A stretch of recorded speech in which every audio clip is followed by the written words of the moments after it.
Welcome to the Deep Dive.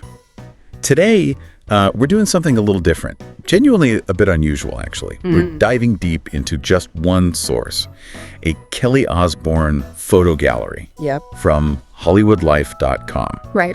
Now, usually, we're wading through dense articles, research papers. But this, it's purely visual. And here's the real twist. We're not actually looking at the photos themselves. Exactly.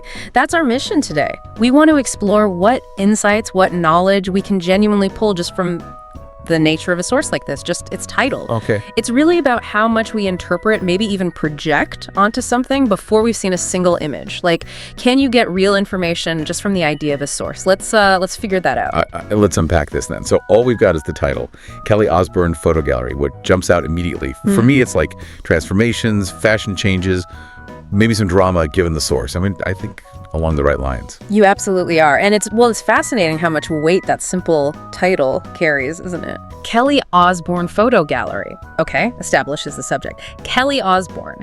But it also signals a very, very specific kind of content. Right. Not just any photos. No, especially from HollywoodLife.com.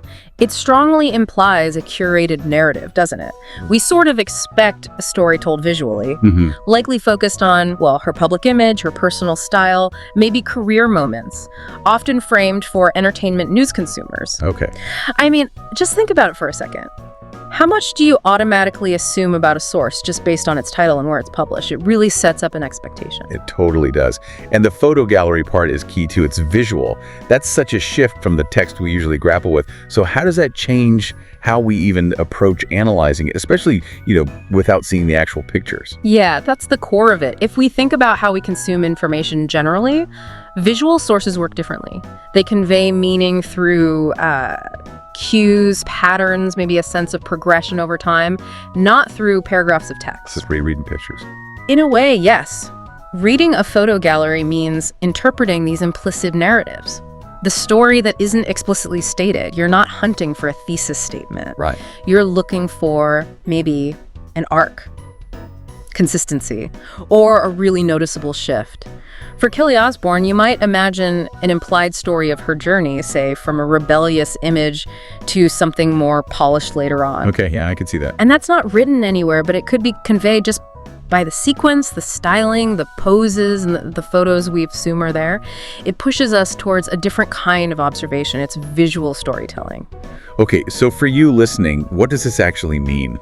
Especially if you're trying to quickly understand what you might get from this kind of source. You can't just skim headlines or bullet points. No, you can't. You're sort of reading between imagined lines here. Right. And it means that even when there's not much explicit text, or none at all, critical thinking is, it's absolutely crucial. When you encounter a photo gallery, or even just the idea of one, the goal is maybe to anticipate what trends, what consistency, or what evolution would likely be shown visually. Okay. You're essentially trying to read that implied story. You're thinking about how appearance, setting, even the order of photos might build a narrative. And how the source, like HollywoodLife.com, might be shaping that narrative. Exactly. It's about recognizing that every visual choice, how a shot is framed, where it sits in the gallery, can subtly push an angle, maybe even reinforce stereotypes.